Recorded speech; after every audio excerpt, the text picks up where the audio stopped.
Ok, les amis, nous y sommes. La dernière structure d'enseignement du le mentorat TIC. Pouvez-vous croire que nous sommes ici? Très bien, donc analyse descendante à court terme des TIC, 4 heures à 5 minutes.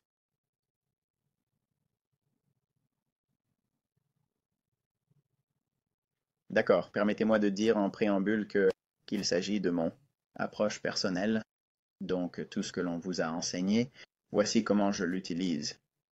D'une durée de 4 heures à une durée de 5 minutes. L'objectif de cette présentation est de déterminer l'impact de la perspective de 4 heures sur un actif ou un marché donné, identifier le biais directionnel pour le graphique intrajournalier de 4 heures à haute résolution, classer les tableaux PDA avec précision pour assister les niveaux clés, effectuer une analyse institutionnelle sur une base de 4 heures. D'accord, donc au début de mon analyse, lorsque vous commencez sur un graphique de 4 heures et que vous descendez vers des horizons temporels inférieurs, la première chose qui me vient à l'esprit, c'est que je ne peux pas faire autrement. C'est le jour de la semaine où l'on négocie. En d'autres termes, quel est le jour de la semaine? De préférence, il s'agira d'une analyse de fin de semaine et j'examinerai la probabilité que nous ouvrions le dimanche en regardant où nous négocions pour voir s'il y a un écart, s'il y a une précipitation en début de semaine. Mais en général, je vais surveiller ce qui se passe lundi pour voir ce que mardi et mercredi peuvent apporter pour un one-shot, one-kill. Avant d'aller plus loin, je précise que toutes les analyses mensuelles, hebdomadaires et quotidiennes sont incluses dans la perspective de 4 heures. Après avoir déterminé le jour de la semaine et le type de profil et modèles qui peuvent exister pour ce jour particulier, je vais examiner l'IPTA et le définir dans TrueDay. Je veux donc m'assurer que je me concentre uniquement sur les configurations à l'intérieur des paramètres qui composent TrueDay, tels qu'ils vous ont été enseignés dans le cadre du mentorat. Ensuite, je vais m'intéresser à des moments spécifiques de la journée, qui sont vos zones d'abattage. C'est l'Open de Londres, New York Open, Londres Close, et en Asie.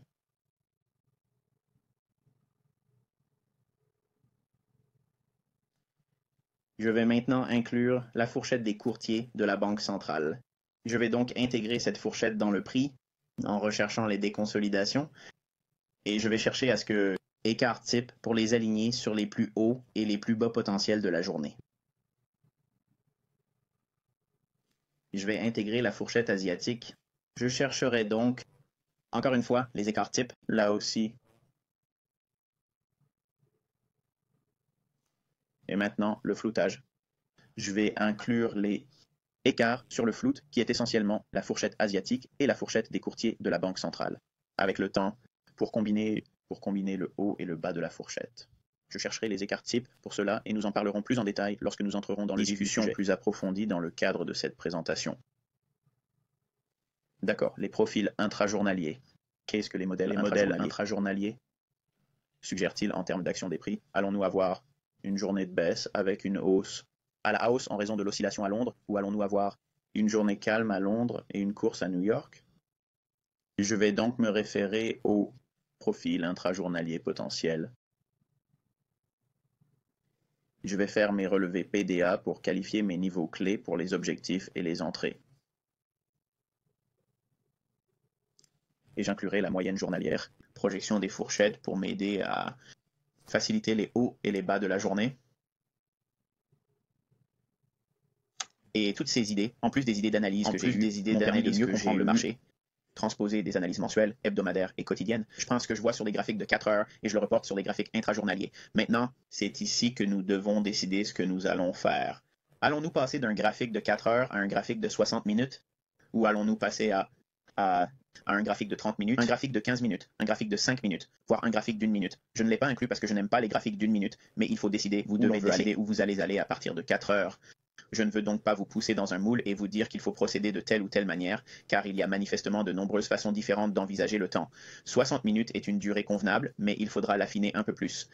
J'aime passer d'une durée de 4 heures à 30 ou 15 minutes personnellement, puis l'affiner encore pour une durée de 5 minutes.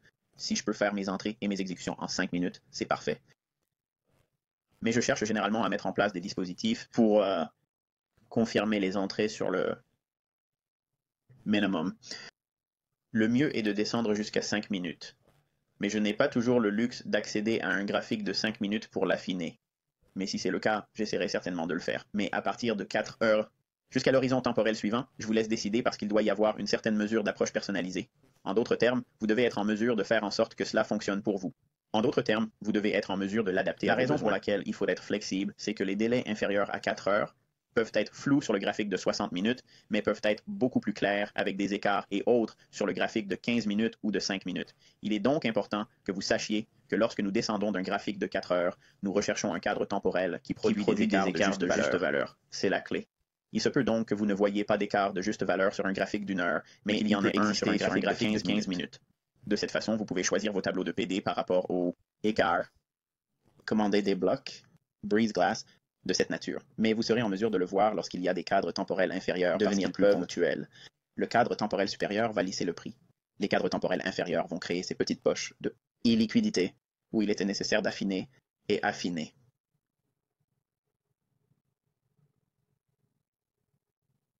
Bon, le jour de la semaine.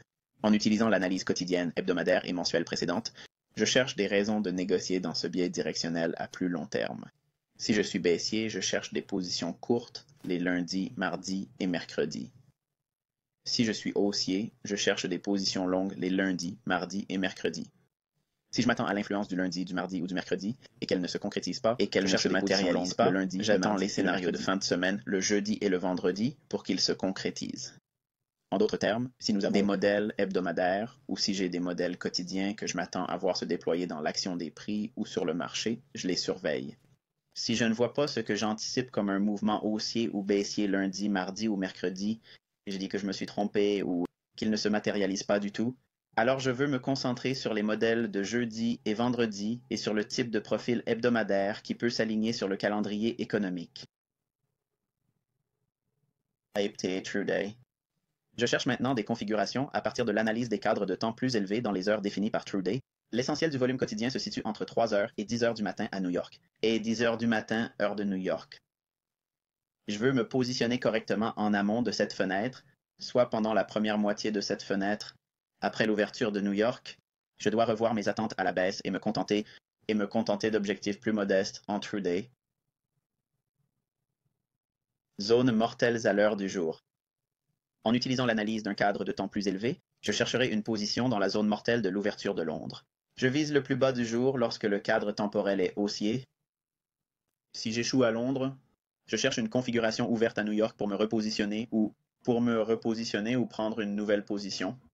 En utilisant l'analyse de l'échelle de temps supérieure, je chercherai une configuration de transaction dans une zone d'abattage ouverte à Londres. Je vise le plus haut de la journée lorsque le cadre temporel supérieur est baissier. Si j'échoue à Londres, je cherche une configuration à l'ouverture de New York pour me repositionner ou prendre position. Je cherche à liquider l'essentiel ou la totalité de mes positions intrajournalières. Mes positions intrajournalières à partir de 10 heures à 11 heures du matin, heure de New York. C'est la prise de bénéfice ou le début de la clôture à Londres. Les cambistes des banques centrales, écart.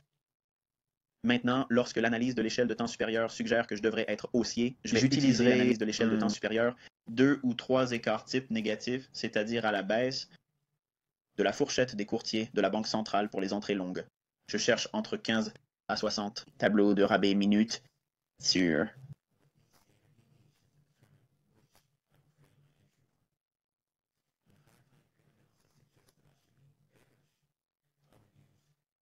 ainsi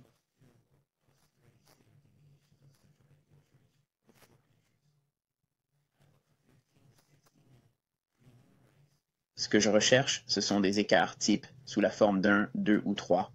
Je recherche donc des écarts types sous la forme d'une, 2 ou 3 valeurs plus élevées, lorsque je veux vendre à découvert. Mais je ne me contente pas de vendre à découvert sur un écart type, 2 écarts types ou 3 écarts types à la hausse. Je recherche un réseau de primes si je suis baissier sur une période de 60 minutes qui se chevauchera avec ce même écart type. C'est donc une question de mélange. Je ne me contente pas d'ajouter sans discernement 1 ou 2. Je ne me contente pas d'ajouter sans discernement 1 ou 2 écarts. Et je cherche un contrat de 60 minutes ici. Moins de 4 heures ou un quart d'heure. Réseau de primes. Il peut s'agir d'un écart de juste valeur ou d'un ancien sommet qu'il faut repasser au-dessus. Pour les stops, il y a donc un costume de tortue, mais il se superpose à l'écart de la fourchette des courtiers de la Banque centrale. C'est la clé. Vous voulez mélanger ces choses ensemble. Et encore une fois, il s'agit de la matrice PD-Array. Si vous ne l'utilisez pas ou si vous ne la comprenez pas, vous ne serez pas cohérent avec mon travail. C'est aussi simple que cela. OK, la fourchette asiatique. Si mon analyse de l'échelle de temps supérieure est haussière, je chercherai à entrer en position longue sous le sommet de la fourchette asiatique, de préférence sous le plus bas. Si l'analyse de mon cadre temporel supérieur est baissière, je chercherai à entrer des positions courtes au-dessus du bas de la fourchette asiatique, de préférence au-dessus du sommet de la fourchette asiatique. Permettez-moi de reformuler cela afin que nous nous comprenions parfaitement. Si je suis haussier, le meilleur scénario est d'entrer en position longue sous le bas de la fourchette asiatique, mais tant que je suis en dessous du haut de la fourchette asiatique, je prendrai quand même ce que je considère comme élevé, longs. Si je suis baissier, j'opte de préférence pour une position courte au-dessus du plus haut de la fourchette asiatique, mais tant que je négocie à découvert au-dessus du bas de la fourchette asiatique, il s'agit toujours d'un scénario de forte probabilité. Si je suis haussier, je m'attends à ce que le sommet de la fourchette asiatique soit testé à nouveau pour entrer comme support, ou l'ajout à des positions ouvertes pour un long. Si je suis baissier et que je m'attends à ce que le bas de la fourchette asiatique soit retesté pour une entrée en position courte ou l'ajout à une position ouverte pour les positions courtes. En d'autres termes, si j'ai un pass que j'ai acheté à et le haut de la fourchette asiatique revient vers le bas dans un retracement et qu'il touche le haut de la fourchette asiatique. Souvent, il le fera et ensuite accélère et s'étend vers l'ouverture de la bourse de New York. Parfois, pendant l'ouverture de New York, le sommet de la fourchette asiatique, lorsqu'il a été haussier, est atteint et testé à nouveau en tant que support, puis il se redresse à nouveau jusqu'à la clôture de Londres ou, bien souvent, jusqu'au lendemain ou aux 4 jours suivants. La même chose est dite en termes opposés lorsque le marché est baissier. Si je cherche une occasion de vendre à découvert et que le marché s'est déjà éloigné de la fourchette asiatique, à New York, il peut remonter jusqu'à la fourchette asiatique, dans le creux de la fourchette asiatique, et le retester, ce qui pourrait être une autre occasion pour moi de prendre une position courte ou de compléter une position existante. Pour les projections de la fourchette quotidienne, je cherche à ce que les écarts types de la fourchette asiatique se chevauchent avec ceux qui, dans la fourchette des cambistes de la Banque centrale, pour le plus bas et le plus haut de la journée. En d'autres termes, ce que je dis ici, c'est que la fourchette des cambistes de la Banque centrale et la fourchette asiatique confluent. Lorsqu'ils se rapprochent vraiment d'un niveau et qu'ils s'alignent sur un réseau de PD, il y a de fortes chances que vous soyez très proche du plus haut ou du plus bas de la journée. Très bien. Certains d'entre vous mourraient d'envie d'en savoir plus, flou. Et vous vous attendiez probablement à une présentation de niveau doctoral, mais ce n'est pas si difficile. Le flou est la fourchette des courtiers des banques centrales et la fourchette asiatique combinée. Fenêtre de temps de maintien, le plus haut et le plus bas, sous la forme de la mèche et sous la forme du corps des bougies. Revenez donc en arrière et regardez la leçon dont j'ai parlé dans ce mentorat, mais si je suis haussier, je cherche un chevauchement dans la fourchette totale de la fourchette des courtiers de la Banque centrale et de la fourchette asiatique qui a été divisée en deux, ce qui donne un écart type. En d'autres termes, si la fourchette qui commence à l'ouverture de la fourchette des cambistes de la Banque centrale jusqu'à la clôture de la fourchette asiatique à minuit, heure de New York, quel que soit le plus haut et le plus bas, disons qu'il s'agit de 40 pips, la moitié de cette fourchette est de 20 pips. 20 pips, c'est l'écart type pour le float. Et je pars du point central et j'augmente d'un pips, c'est un écart type 2, 3, 4 et ainsi de suite. Ces écarts types représentent la moitié de la fourchette des cambistes de la Banque centrale et de la fourchette asiatique en termes de temps. Trouvez le plus haut et le plus bas, divisez cette fourchette dans la moitié de l'intervalle. Il s'agit de la moitié de l'écart type. Seulement la moitié de l'intervalle qui fait l'écart type, ce n'est pas l'intervalle complet du haut au bas. Recherche de confluence d'écart type et de la fourchette des cambistes de la Banque centrale et de la fourchette asiatique avec des tableaux d'escompte sur les 60 à 15 minutes est idéal pour les entrées. Si je suis baissier, je rechercherai un chevauchement dans la fourchette totale de la fourchette des cambistes de la Banque centrale et de la fourchette qui a été divisée en deux, comme un écart type. Recherche de confluence de float, écart type et fourchette de la Banque centrale et fourchette asiatique avec des tableaux de primes. La période de 60 minutes à 15 minutes est idéale pour les entrées, donc je sais déjà que vous allez me demander des exemples et je vais vous en montrer quelques-uns la semaine prochaine. Lorsque nous terminerons le mois de mai, float est seulement la moitié de la gamme totale et vous commencez à les imbriquer les uns dans les autres de plus en plus bas. Maintenant, le float peut être de nombreux écarts types. Il n'y a pas d'idée basée sur des règles comme c'est le cas pour la fourchette des cambistes, des banques centrales ou la fourchette asiatique. La fourchette asiatique peut monter d'un ou deux écarts types et créer un plus haut, ou baisser d'un ou deux écarts types et créer un plus bas de la journée. Le flou peut être de nombreux écarts types qui doivent être appliqués et ajoutés au fur et à mesure de la journée. Être appliqués et complétés au fur et à mesure que la fourchette quotidienne augmente. Vous continuez à ajouter un autre niveau de flout. Lorsque nous commençons à nous approcher des extrêmes de la journée et des niveaux de primes élevés sur une période de 60 minutes, il est difficile de trouver un équilibre. Nous sommes proches de la clôture de Londres, alors vous serez probablement très proche du niveau le plus bas ou le plus haut de la journée. Profil intrajournalier. Lorsque je suis baissier, je cherche le plus haut du jour à Londres, et quand je suis haussier, je cherche le plus bas du jour à Londres. Lorsque je suis baissier et que le cours de 4 heures ne s'est pas encore négocié sur un tableau de décote, je m'attends à ce que l'ouverture de New York se poursuive. Inférieur. Lorsque je suis haussier et que les 4 heures n'ont pas encore été négociées à un niveau supérieur, je m'attends à ce que l'ouverture de New York se poursuive à la hausse. On me demande souvent comment savoir s'il y aura un renversement de tendance lors de la séance de New York. Si le marché se négocie sur un tableau de primes de 4 heures, il s'agira probablement d'un renversement du marché à New York. Un retournement du marché à New York et qu'il va baisser. S'il s'est négocié à la baisse, et qu'il se négocie à la baisse dans un tableau de rabais de 4 heures, pendant la session de New York, il y a probablement une forte probabilité qu'il crée un renversement du marché new-yorkais, tant que cela ne s'est pas produit ou ne s'est pas encore produit. Il y a de fortes chances que la séance de New York soit une continuation de l'élan de l'échelle de temps supérieure, l'élan et du flux d'ordres institutionnels, et jusqu'à ce que cela se produise, Londres et New York seront en accord en termes de direction. Si vous souhaitez obtenir plus d'informations, si vous avez besoin de vous rafraîchir la mémoire, reportez-vous au contenu du mois d'avril et vous obtiendrez plus de détails sur les profils intrajournaliers. Ensuite, je note les niveaux de prix clés. Puis, une fois que j'ai déterminé une partie de la structure du marché, je veux l'utiliser pour mes idées de transaction. En d'autres termes, je définis une fourchette. Soit j'opère en tant que liquidité interne, soit je travaille à partir d'une liquidité externe. Je calibre ces niveaux à partir de la matrice PDRA, à 10 ou 5 niveaux près. Nous avons déjà vu cette diapositive 3 fois, je ne vais donc pas entrer dans les détails. Enfin, j'examine les projections de la fourchette quotidienne moyenne. J'utilise une fourchette quotidienne moyenne sur 5 jours pour m'aider à déterminer les extrêmes possibles de la fourchette intrajournalière pour la journée que je suis en train de négocier. Si je suis haussier, je cherche à ce que le marché atteigne le sommet de la fourchette quotidienne moyenne.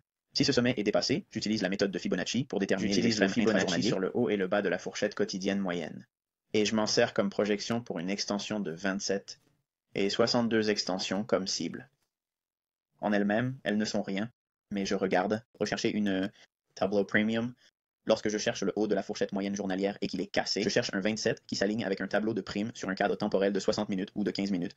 Ou une extension de 62 se superpose à un tableau de primes sur 60 minutes ou 15 minutes, de 60 minutes ou de 15 minutes. Et l'inverse est vrai lorsque je suis baissier. Si je suis baissier, je cherche à ce que le marché se négocie jusqu'au plus bas de la fourchette quotidienne moyenne. Et si la fourchette moyenne journalière est cassée et va bien au-delà, j'utilise le Fib sur le haut et le bas de la fourchette quotidienne moyenne. Pour une extension de 27% ou une extension de 62% pour les objectifs de baisse. En elles-mêmes, elles ne signifient rien, mais ils doivent se chevaucher avec un d'escompte sur une période de 15 ou 60 minutes. En mélangeant ces éléments et en incorporant la fourchette des cambistes de la Banque centrale, écart type de la fourchette asiatique et les écarts types des écarts standards, vous obtiendrez souvent un écart de moins de 10 pips entre le plus haut et le plus bas du jour. En retour, c'est la raison pour laquelle je veux sortir 10 pips avant, car je peux me tromper dans mes projections sur l'endroit où le plus haut et le plus bas peuvent se former, et de préférence, si je suis long, j'essaie de calculer où se situera ce sommet. Je veux être définitivement dans la direction du mouvement. Vais-je tenir pour les 2 derniers pips? Non. Chaque fois que j'ai fait cela, j'ai été frustré parce que je n'ai jamais atteint le niveau que je souhaitais ou je n'ai pas réussi à le faire. Il s'agit donc de projections. Ces projections ne sont pas des solutions absolues. Les écarts types sont une aide. Ils ne sont pas garantis. Ce ne sont pas des panacées. Au fil du temps, vous verrez qu'elles ont de très bons résultats en termes d'aide à la détermination du niveau. Mais comme vous pouvez le constater, il existe de multiples écarts types qui peuvent provenir l'écart de la fourchette des courtiers des banques centrales et de la fourchette asiatique. Il s'agit d'un mélange des trois, puis d'utiliser la fourchette quotidienne moyenne, et s'il y a rupture sur la fourchette quotidienne moyenne. Cela signifie que vous avez une journée de grande amplitude. Quelle est l'ampleur de cette journée? Il faut commencer à revenir en arrière et à examiner les écarts types de la fourchette des courtiers de la Banque centrale, le flou et la fourchette asiatique, pour les superposer en les augmentant les jours de hausse ou en les réduisant les jours de baisse, lorsqu'ils sont baissiers, en recherchant la prime ou la décote, tableau de prime ou d'escompte sur l'échelle de 15 ou 60 minutes. Lorsqu'ils arrivent à se chevaucher ou à converger, vous êtes généralement à moins de 10 pips d'une variance entre les deux. C'est la raison pour laquelle je veux sortir tôt. Cela ne me dérange pas de sortir et de laisser les 25 ou 30 derniers pips sur la table. Cela m'est égal. Tant que j'obtiens des expansions cohérentes de la fourchette et que je suis en mesure d'en tirer un bon parti, c'est tout ce qui m'importe. C'est tout ce qui m'importe. Je fais ce métier depuis très longtemps. Je n'ai jamais été parfait. Je n'ai jamais atteint le niveau le plus élevé. À chaque fois que je l'ai fait, et je n'ai jamais réussi à sortir de l'impasse à chaque fois que je l'ai fait. Et à chaque fois que j'ai essayé d'être aussi cohérent ou aussi précis, ça m'a toujours fait du mal. Je veux donc sortir. Tant que le train va dans cette direction et que je sors, je vais dans la bonne direction.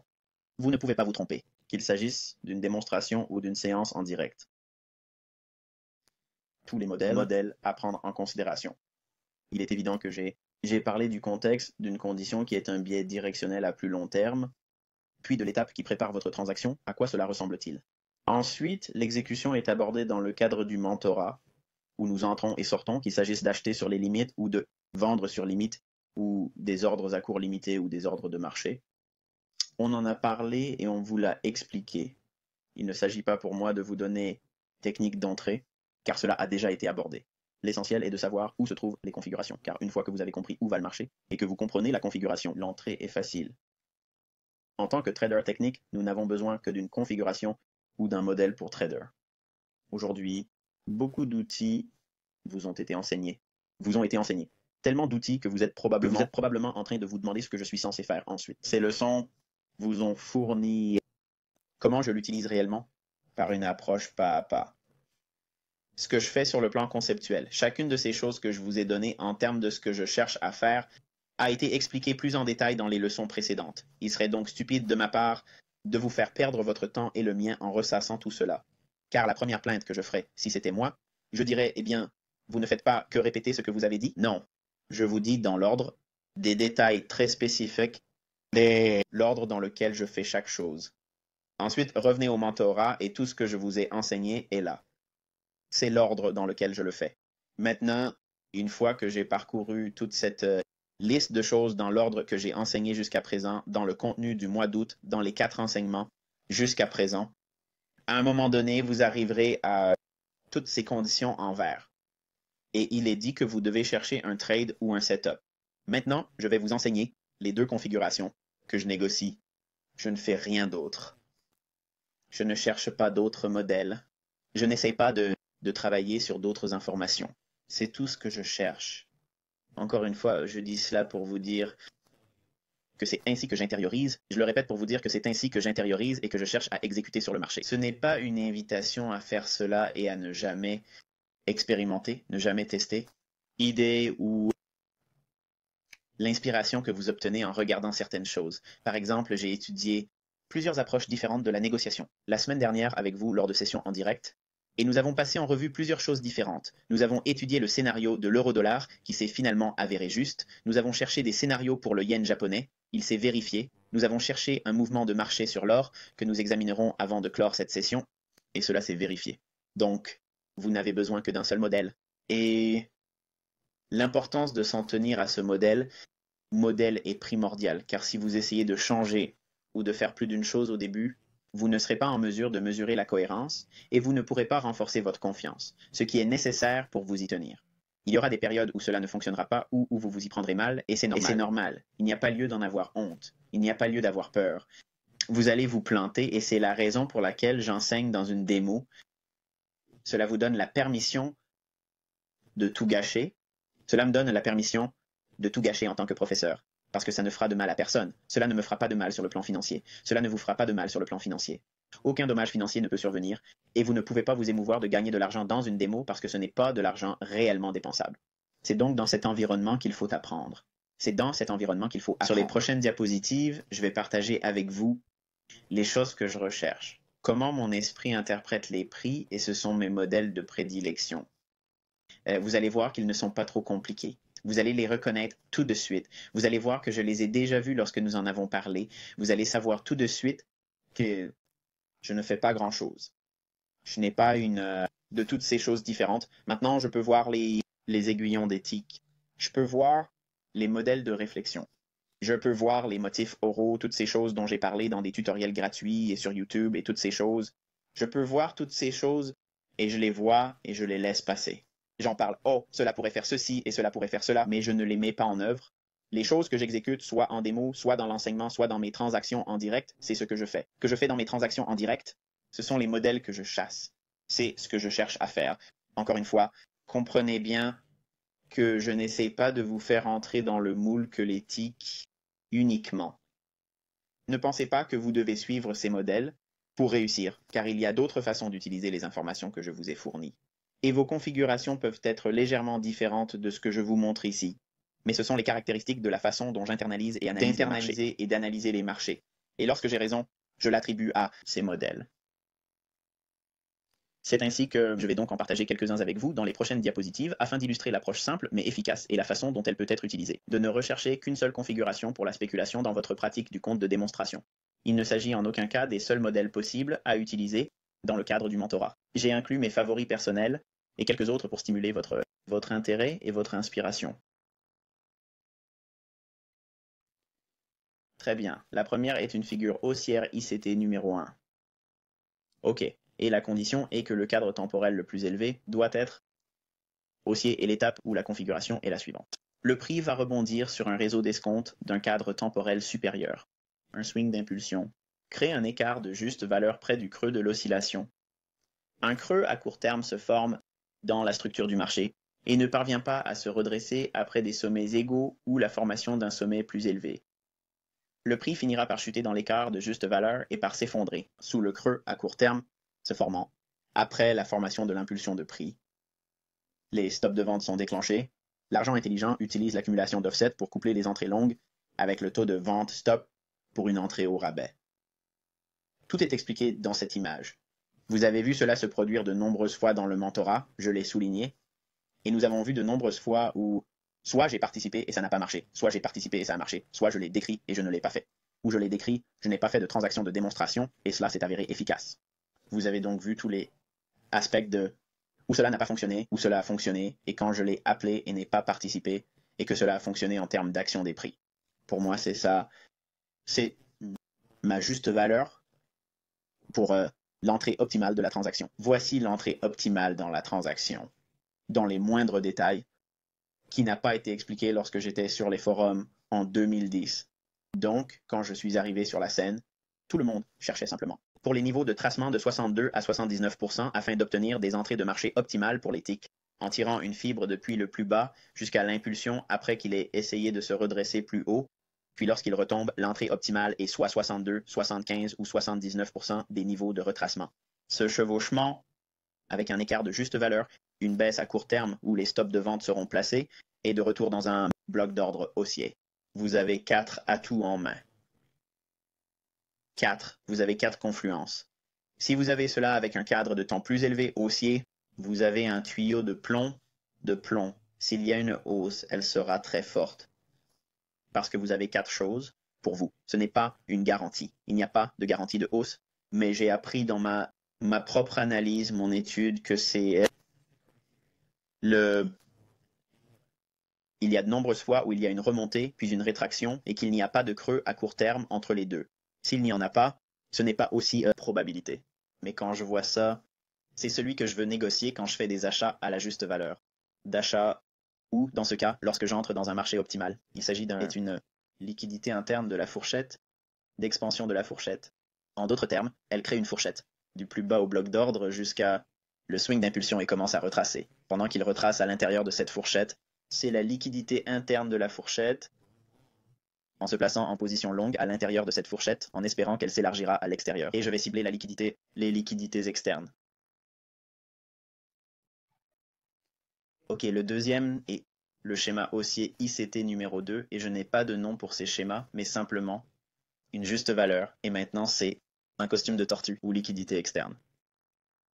Encore une fois, la condition sur l'échelle de temps la plus élevée sera la haussière, et l'étape où la configuration est la suivante. Le prix va rebondir avant d'un réseau d'escompte prédéterminé ou anticipé sur un cadre temporel supérieur. Le prix baisse jusqu'à atteindre le taux d'escompte anticipé à un moment ultérieur, dans un cadre temporel plus élevé, et raider les stops de vente sous la forme d'un pool de liquidité. Les stops de vente sont déclenchés. L'argent intelligent utilise l'accumulation décalée pour coupler les entrées longues avec le raid sur les stops de vente. Entrée à escompte. Text. Version du costume de tortue. Si vous regardez le livre Street Smarts où j'ai trouvé l'inspiration pour ce modèle, vous verrez qu'il n'y a pas de schéma comme celui-ci. Il n'y a pas de schéma comme celui-ci, il vous donne juste un point bas, il descend en dessous du point bas, achetez-le là. Et c'est un peu myope à mon avis. Il doit y avoir d'autres compréhensions et c'est comme ça que je vois les choses. Je le vois ainsi. Si j'intériorise la probabilité que le prix descende jusqu'à un niveau que nous appellerons niveau de soutien, d'accord, mais il y aura un tableau de décote. Quel que soit le niveau de réduction auquel je veux vraiment acheter, si le prix s'arrête juste avant ou au-dessus de ce niveau et qu'il reste dans les parages ou qu'il commence à monter un peu, cela donne un faux fond, un faux bas. Je ne l'achèterai pas. Je vais attendre de voir s'ils vont s'effondrer et tuer ces premiers bulls. Parce que quand le cré se bat à court terme avant le niveau auquel je veux acheter. Tous ceux qui ont acheté auront leur stop loss sous la forme d'un taux de vente stop en dessous de ce bas à court terme.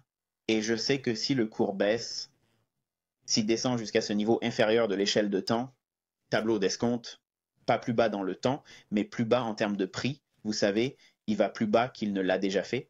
Il a atteint une décote plus profonde, je devrais le dire comme ça. Je vais attendre. Et c'est là que la patience est payante parce que vous êtes impatient parce que vous ne savez pas ce que vous cherchez.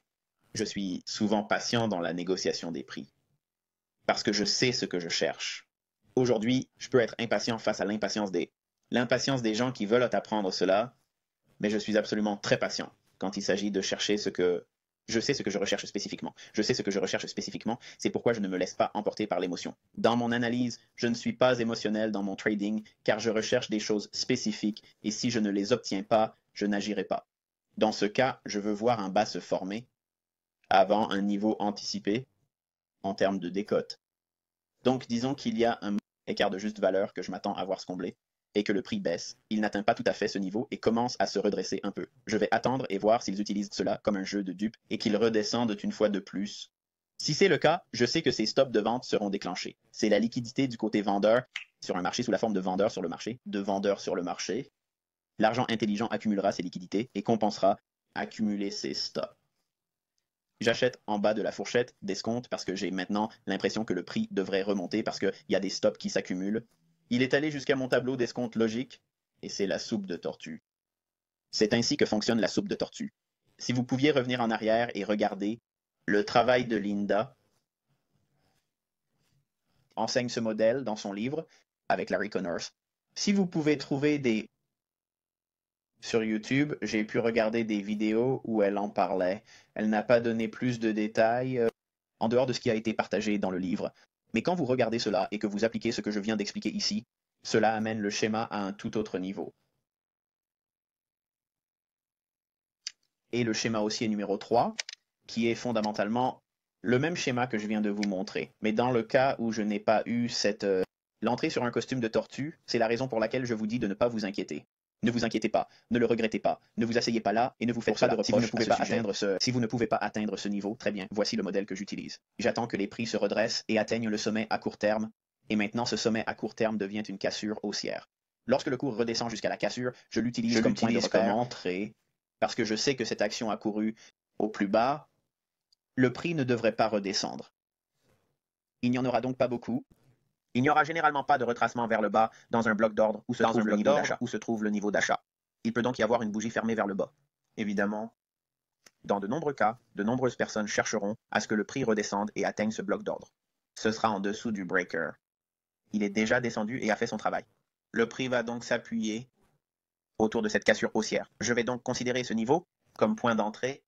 Maintenant, dans cette jambe d'impulsion, à partir du moment où il est indiqué d'acheter le niveau jusqu'au sommet et qu'il se retire vers le bas dans l'entrée manquée ou pyramide.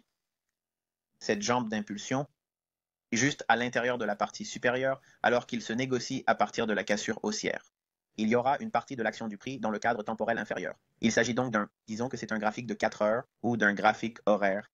Dans cette partie de la fourchette, ici, ce sera une fourchette cam interne, liquidité ou une entrée optimale. Vous ne verrez pas les choses ainsi. Mais sur un horizon temporel inférieur, il s'agira d'une entrée optimale, et il se négociera dans un bloc d'ordre haussier ou un tableau de décote à un horizon inférieur comme un écart de juste valeur. Comme un écart de juste valeur. Ensuite, le prix augmentera, mais vous chevauchez avec cette cassure haussière que vous voyez ici. Il s'agit d'un schéma universel. Chaque schéma que je vous montre est universel. Elle peut être observée sur un graphique mensuel, hebdomadaire, quotidien, de 4 heures, d'1 heure, de 30 minutes, de 15 minutes, de 2 minutes, d'1 minute. C'est universel. C'est sur cette base que j'effectue mes transactions. Donc, si je vois ce modèle sur une échelle de temps plus élevée, alors je commence à le réduire et à chercher la fractale de ce modèle juste sur une petite échelle de temps.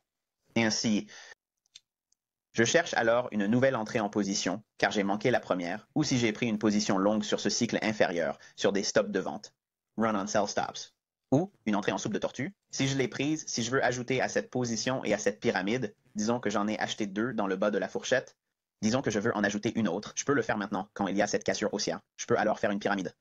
Ou disons que je suis costaud et que j'ai une assez bonne taille sur, disons que j'ai 20 contrats ou 20 lots au bas de l'échelle sur la combinaison tortue longue. Je peux en ajouter 10 maintenant, à ce niveau d'achat plus élevé sur la cassure haussière et être sûr qu'il ne va pas descendre dans cette fourchette interne de liquidité.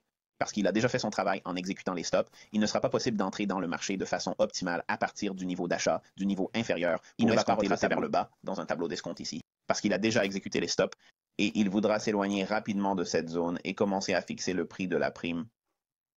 J'ai maintenant couvert essentiellement 2 modèles, la liquidité de la fourchette externe ou la soupe de tortue, ou la liquidité de la fourchette interne qui est l'entrée optimale dans le marché. Je vous ai montré comment, si je me suis trompé sur la soupe de tortue et que je l'ai manqué, je peux maintenant utiliser la cassure haussière. Je peux maintenant utiliser le bullish breaker pour me synchroniser avec elle. J'ai un plan d'urgence pour les 2 modèles. Il s'agira soit d'un range interne, soit d'une liquidité entrée optimale dans le marché. Il s'agit d'un jeu de valeurs équitable. Ou bien il s'agira d'une gamme externe, une course à la liquidité, ou c'est la soupe à la tortue. Si je rate la soupe de tortue, j'attends qu'elle atteigne la cassure haussière. C'est tout. Ce sont les 2 mêmes modèles, mais ils sont appliqués de façon très spécifique et détaillée. Si je ne vois pas le prix faire ces 3 choses, je ne fais rien. Je ne fais rien. Si je ne vois pas le prix, je n'y touche pas. C'est tout. Si le prix ne me semble pas aussi clair que cela, je ne négocie pas. Maintenant, qu'est-ce que cela signifie pour vous? La même chose.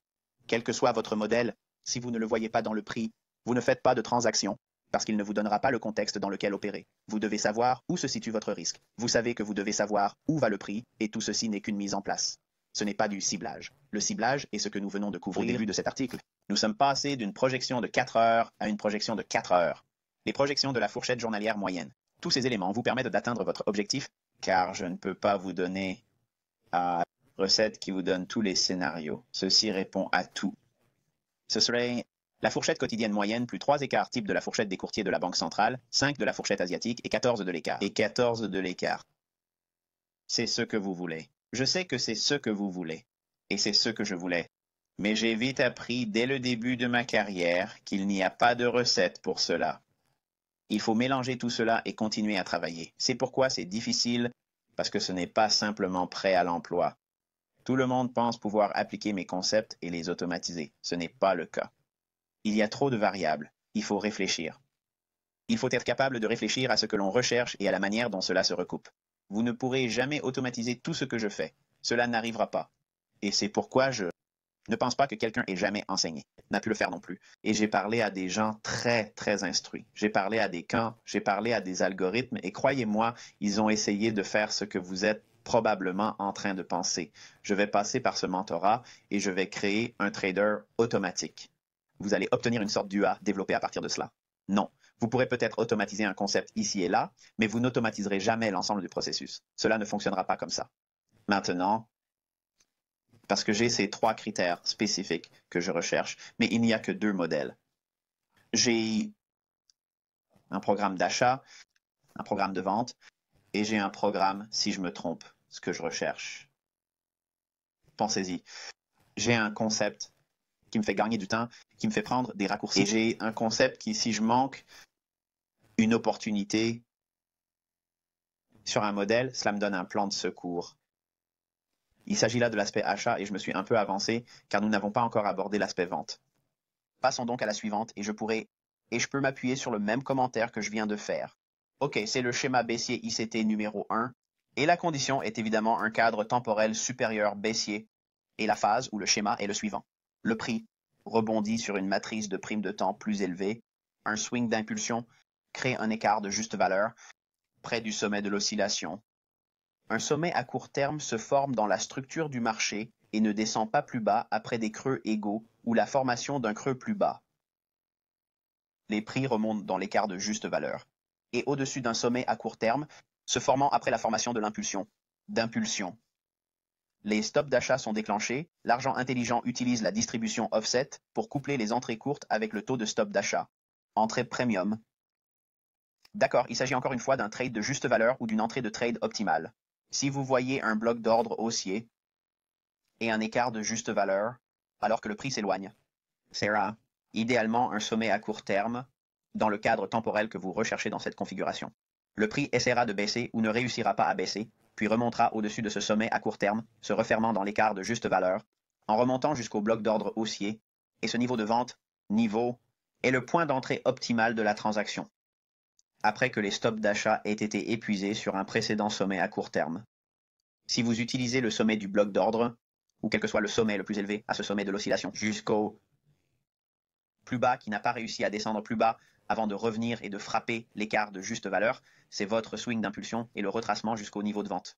Niveau du côté de la vente, où l'entrée est le bloc d'ordre baissier. Donc le schéma est juste à l'inverse de ce que nous avons vu. Le schéma haussier ICT numéro 1, c'est que je vends à découvert à un bloc d'ordre baissier.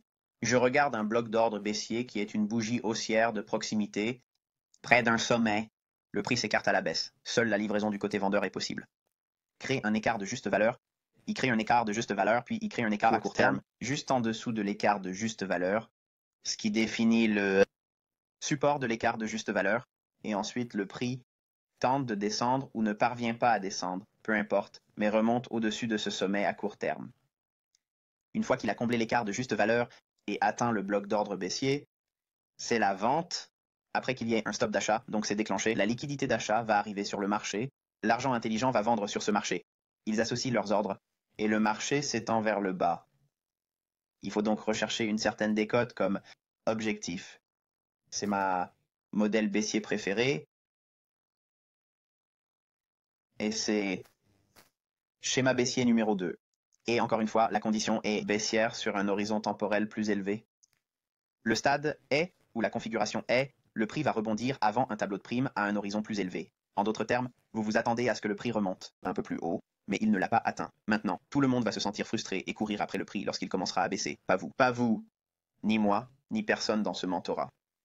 Nous allons attendre que les prix se redressent pour atteindre le tableau de prime anticipé plus élevé, et qu'ils pillent la réserve de liquidité des stops d'achat. Les stops d'achat vont être déclenchés. L'argent intelligent utilise la distribution offset pour coupler les entrées courtes avec le raid sur les stops d'achat. C'est une entrée premium, ICT Classic Turtle Soup Entry. Encore une fois, c'est exactement le contraire de ce que j'ai montré dans le schéma numéro 2 lorsque le marché est haussier. Il s'agit essentiellement d'une vente de soupe de tortue. Mais tous les éléments que je recherche font qu'il s'agit d'une soupe de tortue. Vous voyez, tout le monde avait l'habitude de demander « Comment savez-vous qu'il va s'arrêter lorsqu'il dépasse ce petit sommet ?» Parce qu'il faut connaître la matrice du réseau PD pour la période considérée. Où se trouvent les matrices PD? Quel est le cadre temporel le plus élevé? Il est évident que nous sommes dans un environnement de marché baissier lorsque nous recherchons ceci. Donc, je vais vous donner un... Supposons un instant qu'il s'agisse de Londres. Les prix ont baissé. Nous sommes mercredi. Nous avons un plus haut et nous avons commencé à baisser et il a commencé à remonter. D'accord. Nous avons atteint ce sommet à l'Open de Londres. Voilà votre entrée en soupe de tortue. Il n'y a plus de stop d'achat. Le prix ne s'est pas négocié à un taux de prime assez élevé, avec un retracement assez profond pour que vous vouliez vraiment vous en servir comme point de départ. C'est peut-être sur un graphique de 4 heures que vous voyez cela, et vous pouvez anticiper cette expansion vers le bas. L'ensemble des 4 heures se déroule sur la base de ce que vous voyez ici. Mais cela va se produire à Londres ou à New York. Disons que Londres est en consolidation et qu'il y a un événement d'actualité qui sort à 8 heures. Dans les 8 heures et demie, l'ouverture de New York. Le prix augmente à la suite de cette nouvelle, atteint le taux de prime, et vous pouvez alors vendre à découvert à ce moment-là, et vous synchroniser avec une belle opération sur la journée où, souvent, New York, s'il s'agit d'un renversement, cela peut prendre un peu plus de temps. De l'évolution. OK, le schéma baissier I7 est numéro 3. C'est sur la même idée que nous cherchions la soupe de tortue, mais nous allons dire pour les besoins de l'argumentation que nous n'avons pas été ou que je n'ai pas été en mesure de me positionner sur ce mouvement au-dessus des stops d'achat. Donc, cette course au-dessus de ce sommet à court terme qui déclenche les stops d'achat atteignant le réseau de primes, que le prix était... Et nous nous attendions à ce que le prix monte jusqu'à... Mais il ne l'a pas fait du premier coup, puis finalement se négocie jusqu'à... C'est là que je veux vendre, mais faisons-nous l'avocat du diable un instant et disons que je n'ai pas réussi à le faire. Et le prix se négocie à la baisse sur le breaker. Une fois que le breaker est remonté, je peux envisager de vendre à découvert à cet endroit parce que mon niveau de confiance est très élevé, car le breaker a fait son travail, il a exécuté les stops d'achat et le prix ne voudra pas lui donner l'occasion de remonter à ce niveau. Et je ne pense pas qu'en ce moment, il y aura une entrée optimale près de l'endroit où il est indiqué le niveau de vente, le réseau de primes plus élevé que le haut jusqu'au bas avant le niveau de vente secondaire. Il ne s'agira pas d'une fourchette qu'il faudra retracer. Beaucoup de gens se trompent en pensant que cette fourchette va se refermer et qu'il y aura un retracement. Ils n'iront pas aussi loin. En général, c'est la cassure qui l'arrête et c'est pourquoi je veux vendre à ce moment-là. Maintenant, si j'ai eu la chance d'avoir une position courte à un niveau de prime plus élevé, je peux regarder cette cassure baissière. Je peux considérer ce breaker baissier comme une opportunité de pyramider. Ainsi, si j'ai été à découvert sur 10 titres au niveau de la prime la plus élevée, je peux maintenant vendre à découvert sur 5 titres au niveau de la cassure baissière et pyramider ma position. J'ai donc couvert, à nouveau, les 3 B modèle haussier et les 3 schémas baissiers, mais encore une fois, il ne s'agit principalement que de 2 schémas. Liquidité de la fourchette interne, entrée optimale dans la transaction, retour aux justes valeurs, tout cela. Ou la liquidité externe de la fourchette, la soupe à la tortue en dépassant les stops, et l'évanouissement de ce mouvement. Vous pouvez voir maintenant que sans comprendre la matrice du tableau PD et sans comprendre comment nous travaillons d'un cadre temporel plus élevé à un cadre temporel plus bas, nous ne pouvons pas faire de transaction optimale. Avec ces mêmes idées et en utilisant le flux d'ordre institutionnel et la structure du marché, vous ne serez jamais cohérent avec mes concepts. C'est pourquoi les personnes qui ont suivi les tutoriels sont frustrées parce que il n'y a pas d'idée claire et définitive fondée sur des règles et c'est ce que j'ai fait intentionnellement. Tous ces tutoriels étaient là pour voir si quelqu'un d'autre pouvait reproduire ce que j'avais réussi à faire. Personne n'y est parvenu. Même dans le cadre du mentorat, personne ne l'a fait. Donc, en regardant ce que nous avons couvert, nous avons parcouru tout un spectre de choses différentes. C'est une vision très nouvelle de l'analyse technique. Beaucoup de choses se ressemblent pour tous ceux qui ne font pas partie du groupe. Pour moi, il s'agit de l'approvisionnement de l'homme. Pour moi, c'est Wyckoff. Pour moi, cela ressemble à Wyckoff. Non, je plaisante. Rien ne ressemble à Elliott Wave ici. Mais il y a des similitudes parce qu'il est évident que nous regardons une chose ou une autre. C'est le support ou la résistance. Le problème est le suivant. Où est le support? Si c'était si facile, nous pourrions tracer une ligne en dessous d'un niveau bas. C'est tout ce qu'il y a à faire. Mais ce n'est pas si simple, n'est-ce pas? À quel niveau de support allez-vous acheter? Parce que si vous regardez tous ces différents cadres temporels, lequel aura de l'importance? Eh bien, utilisez un cadre temporel plus élevé. Bien sûr, même dans ce cas, il y a des problèmes. Vous devez faire face à de ne pas atteindre le niveau ou de le dépasser. Quelle est l'ampleur du dépassement que vous allez autoriser et que faites-vous de cette information? Ainsi, lorsque nous examinons les prix, nous les affinons d'un point de vue institutionnel en sachant que notre compte de démonstration ou notre compte réel aura des prix légèrement faussés, légèrement biaisés. Ainsi, d'un point de vue intrajournalier, intraday, nous pouvons envisager une de 10 à 15 pips par rapport au prix interbancaire.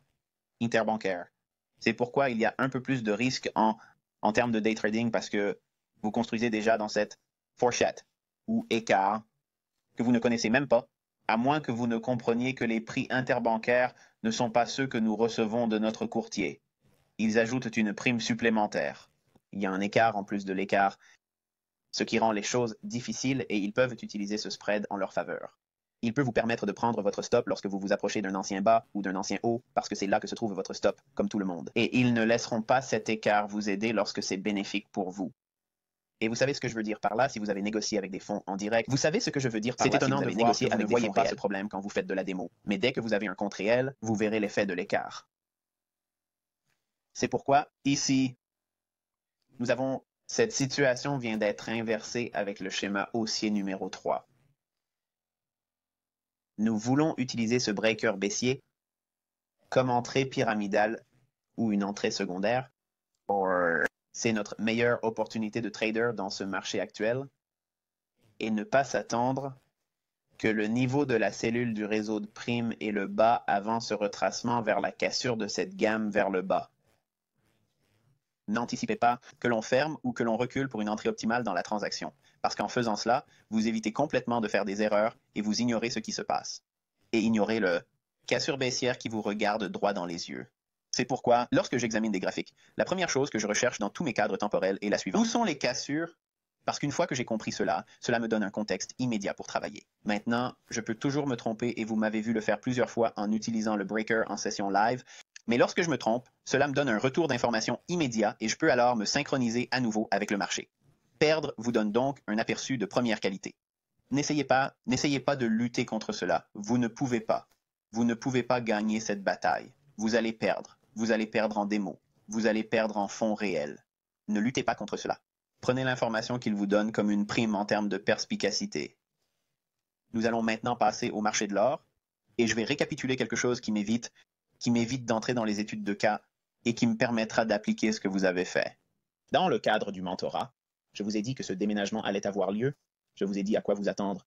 Et pendant la session en direct, vous qui étiez là, quand je vous l'ai demandé, vous avez tous, à peu près 80% d'entre vous, avaient immédiatement ciblé l'endroit où l'installation allait se faire dès que je vous l'ai demandé. Vous. Donc pour moi, c'est encourageant en tant qu'enseignant, en tant que mentor. Vous êtes capable de prendre l'information que je vous donne. Elles ont été traduites de manière à ce que vous puissiez les comprendre et vous pouvez le voir sans que je vous le montre du doigt, l'indiquer. Parce qu'une fois que je l'ai indiqué, tout le monde a dit « Oh oui, c'est là que c'était ». Et 90% d'entre vous le savaient déjà, du moins d'après les commentaires des sessions en direct. Quand vous pourrez m'envoyer une question, la plupart d'entre vous, c'est 80%, disent tous la même chose. Lorsque nous passerons au marché de l'or, vous verrez ce que je veux dire. Alors, allons-y, regardons les graphiques et nous conclurons cette session. D'accord? Les amis, nous avons le marché de l'or, c'est un graphique sur 4 heures. Et la semaine dernière, lors de nos sessions en direct, je vous ai donné un graphique très conditions claires et facile phase d'exécution pour utiliser les informations que je vous ai enseignées pendant ces 12 mois. Et on m'a demandé de faire de l'or et nous avons suivi le programme mensuel et nous avons parcouru le quotidien et je vous laisserai regarder les enregistrements cette semaine. En fait, cela a été fait le 3 août, donc si vous voulez regarder l'enregistrement, il est généralement vers 1h30 de la deuxième partie, si je ne me trompe pas. Deuxième partie, 1h30. Vous m'entendrez parler, la décomposition de l'or. Nous allons donc nous pencher sur le marché de l'or et au moment de l'enregistrement, nous cherchions les grandes lignes d'un marché haussier. Je vais donc encadrer le début de la 23e année et nous soulignons le fait que le marché, pour que nous puissions bénéficier d'un réseau d'escomptes. Et nous avons eu un plus bas ici, et nous avons eu un creux ici. Nous allons donc en donner les grandes lignes. Ici, nous avons un bas ici, et nous devons voir le prix se négocier à la baisse. Nous ne pouvons pas négocier une position longue alors qu'elle est à la hausse. Sur nos 4 heures, si notre cadre temporel recherche une décote, nous devons donc attendre la baisse. Nous allons donc passer à un graphique horaire et utiliser ce point de référence ici, descendre sur un graphique horaire. D'accord. Et donc maintenant, sur un graphique horaire, nous avons ce bas. Et maintenant, nous avons ce écart ici seulement. Le côté achat a été offert ici. Aucune livraison du côté vente n'a été offerte ici. Nous allons donc mettre nos cœurs en ligne.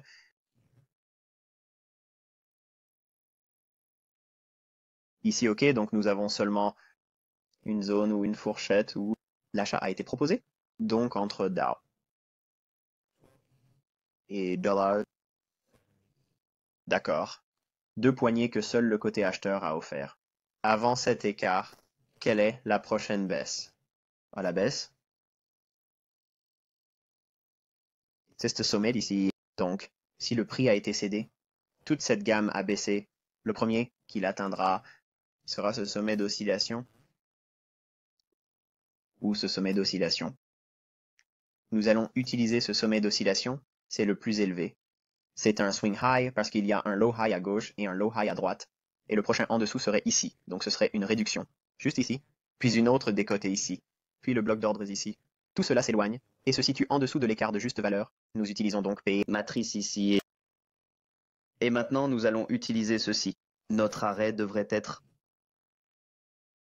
en dessous de ce niveau. Nous allons donc le rendre rouge et nous allons l'épaissir un peu. Un peu, et maintenant que nous pouvons le mettre ici, donc nous identifions un tableau d'escompte. Nous essayons d'acheter à... et nous le protégeons avec un stop en dessous du prochain. Tableau d'escompte suivant, qui est ici. Notre stop doit donc se situer, être inférieur à 1076 et cette bougie entière. Son niveau le plus bas est un peu en dessous de cela. Donc dans ce cas, nous devons aller en dessous. La bougie sur laquelle nous créons la prime est une seule bougie. Nous ne voulons pas qu'il y ait un pic vers le bas à travers cela. Donc le prochain tableau d'escompte serait celui-ci. Son niveau le plus élevé est de 12,75. J'affinerai mon niveau d'arrêt à ce niveau. Il doit être de $. Et en dessous. Ainsi, nous pourrions être un acheteur. Nous pourrions être un acheteur ici s'il descend et comble l'écart. Et notre stop protégé doit être inférieur à C. Nous utiliserons donc... OK, le stop de protection. L'entrée est ici. Il s'agirait d'un run sur vendre des stops et sur la liquidité de la fourchette externe, de liquidité externe pour ce bas, mais de liquidité interne pour ce bas et ce haut. Nous devons donc être un acheteur au rabais et nous allons chercher à l'associer à un réseau de primes. Il faut donc qu'il se négocie en dessous de ce niveau bas. Il s'agirait d'une liquidité externe et nous pourrions coupler cela avec une course de liquidité à l'intérieur de la fourchette, ici. Nous avons donc un bas et vous m'avez vu faire cela lors de la session en direct. Et cela nous donne une entrée optimale juste ici. Voici le niveau de 70.5, 79 niveaux de tracement. Et notre action doit être en dessous de ça, mais l'écart de juste valeur est ici. Donc nous avons cette zone 62.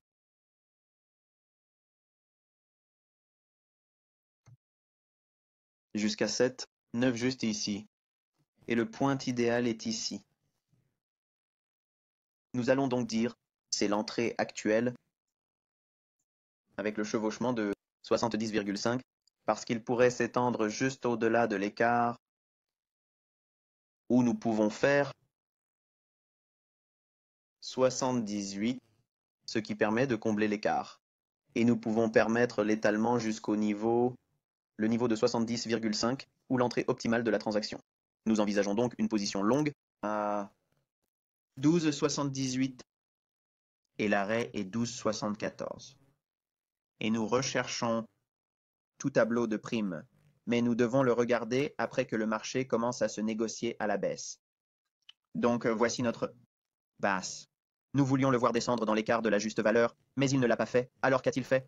Il s'est arrêté à découvert. Maintenant nous sommes en train de remonter. Est-ce qu'on achète ici? Non. Nous ne l'achetons pas. Le prix augmente et se rapproche de l'écart de juste valeur ici. Juste ici. Et voyons s'il commence à se vendre.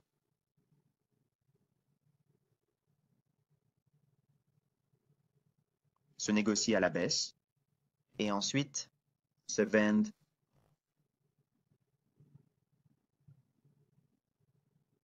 Se réoriente à la hausse vers un sommet à court terme. Pendant tout ce temps, nous avons l'intention d'acheter ici. Voici l'écart de juste valeur. Nous allons donc prendre ceci et de le déplacer un peu plus loin. Comme ça.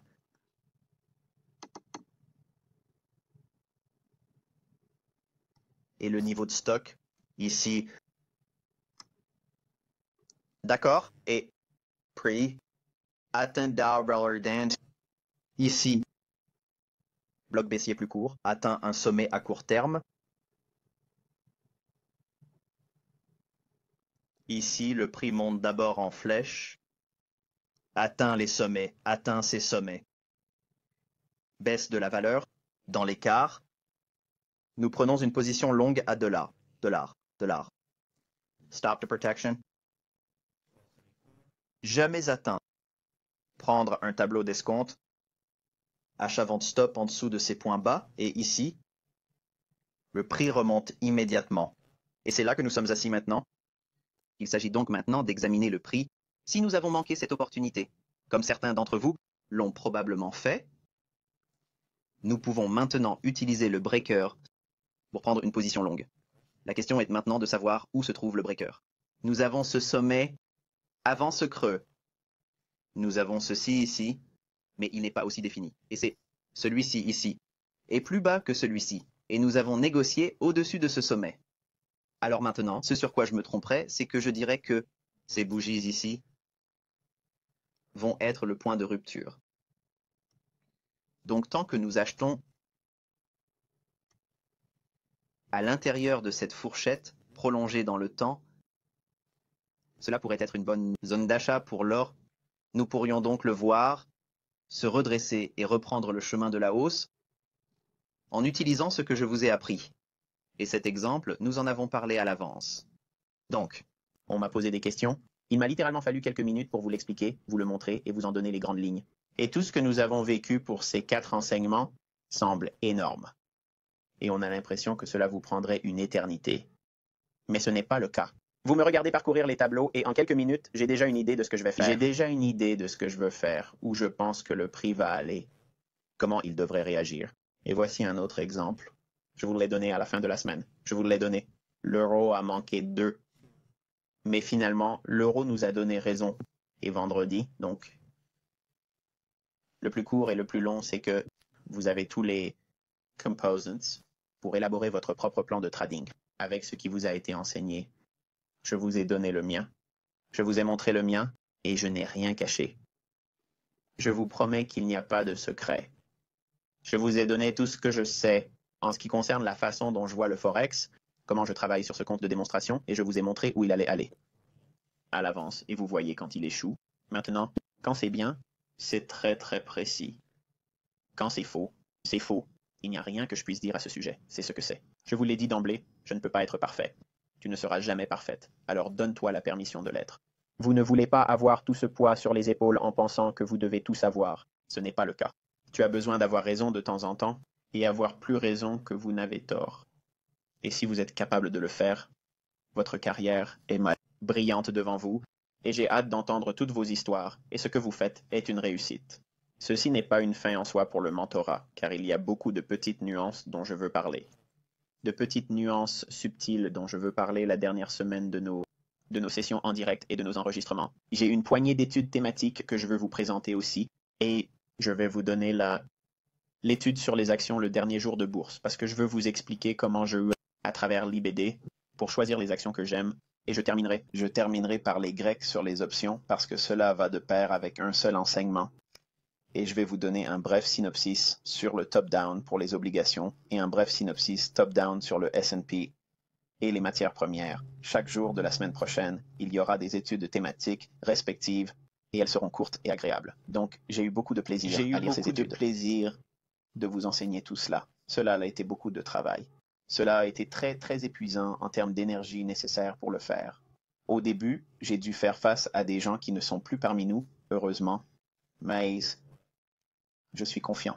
Je suis persuadé à 100% que si vous travaillez sur ce que je vous ai montré, comment je l'ai décrit, où chercher l'information, quand chercher l'information et quelle est son utilité, je vous promets que tout ce que vous avez toujours voulu faire en tant que trader et comment vous vouliez opérer dans les techniques et les prix, vous l'avez maintenant. Il n'y a pas de ralentissement. D'accord. Qui se transforme en murs de briques. Ces murs de briques ont été réduits à des dos d'âne. Maintenant, il n'y a plus de montagne devant vous. Vous avez tous les atouts en main que je n'avais pas. Je vous ai montré tout ce qui a fonctionné pour moi lorsque je peux faire des analyses et choisir les mouvements du marché. Toutes ces choses qui me permettent de faire cela, on vous l'a enseigné. Il n'y a pas d'enseignement secret dans l'année ou dans le futur. Je n'écris pas de livres qui ne contiennent rien. C'est, comme je l'ai promis, tout ce que je sais et que je fais en technique. Je vous ai enseigné toutes les autres classes d'actifs et tout ce que je sais à leur sujet. J'aurais aimé en savoir plus. J'aimerais pouvoir continuer à creuser et à trouver de nouvelles façons d'expliquer tout cela, mais vous avez atteint la fin. Et vous avez tout ce qui fait que les tics sont des tics, à l'exception des études thématiques et de quelques petites choses dont je voudrais parler à la fin de ce mois. Vous l'avez tous maintenant. J'ai donc eu le plaisir d'être votre mentor. Je suis très reconnaissante à ceux qui ont tenu bon et qui ont vraiment travaillé et le temps nécessaire. Mais vous avez encore beaucoup de temps et de travail devant vous. Vous avez votre propre modèle à construire sur la base de toutes ces informations. Et il est illimité. C'est absolument illimité. Et j'ai hâte d'avoir des nouvelles de chacun d'entre vous. Dites-moi ce que vous en avez fait, comment vous avez élaboré votre plan et comment vous l'utilisez. Alors, à l'avenir, je vous souhaite bonne chance et de bonnes transactions.